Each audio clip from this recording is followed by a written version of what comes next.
তো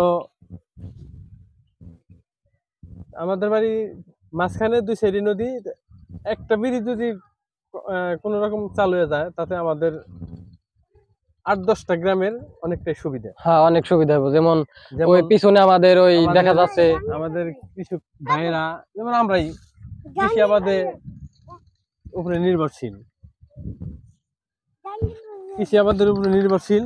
তো আমরা একটা ফসল ফলাইছি কিন্তু ফসলটা বিক্রি করতে পারছি না সময় মতো, আমরা আরো মানে অনেক অসুবিধা হয়, অনেক অসুবিধা। মানে আমাদের একটা আমি একটা ফসল জমিতে চাষ করছি, চাষ করে ফলাইছি, ওই ফসলটা যদি আমি সময় মতো আরো দিনে বিক্রি করতে না পারি, আমি ন্যায্য মূল্যটা পাইলাম না। আর আমরা যদি আরো দিন নিতে যাই তাহলে আমাদের অনেক টাকা খরচ হয়। আমাদের এই জায়গা থেকে যে জায়গায় 20টা যদি চালু থাকতো, যে জায়গায় 10 টাকা কেরান খরচ, ওই জায়গায় এখন 100 টাকা কেরান খরচ।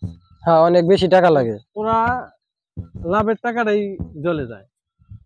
অনেক অসুবিধার মধ্যে আছে, 5 বছর ধরে এইভাবে রয়েছে পইরা। তো কারো কথা কিছু, কারোর প্রতি অভিযোগ নাই, এটা আমাদের কপাল দোষ, আমাদের ভাগ্যে না থাকলে আর কিছু তো করার নাই। এই এটা নিয়ে আর আমাদের কোনো মন্তব্য নাই। এখন যার দেহার সে দেখলে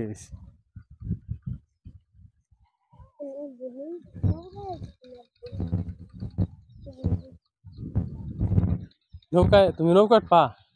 হ্যাঁ, নৌকা মনে হয় এখনো চলে। নৌকা আছে তো,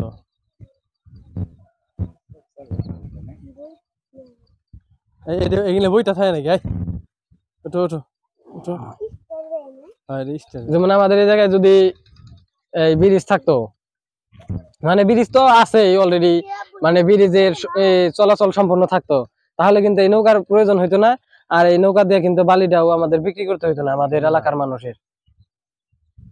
এই এখন যে বালি ট্রলার চালায়, সে পরবর্তীতে একটা অটো কিনে নিত, একটা গাড়ি কিনে নিত, আর এই নৌকার কাজটা করতে হতো না। নৌকার কাজ তো ভালো না, অনেক পরিশ্রমী কাজ, অনেক কষ্টের কাজ। দেখা গেছে এই বালির গাড়ি কিনে নিল, হ্যাঁ, হাইটলি ট্রাক কিনে নিতে পারে।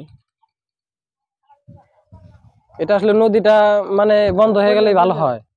হ্যাঁ, করে দেবে।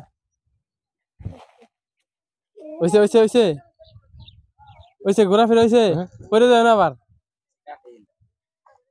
করে দেয় না, আসো।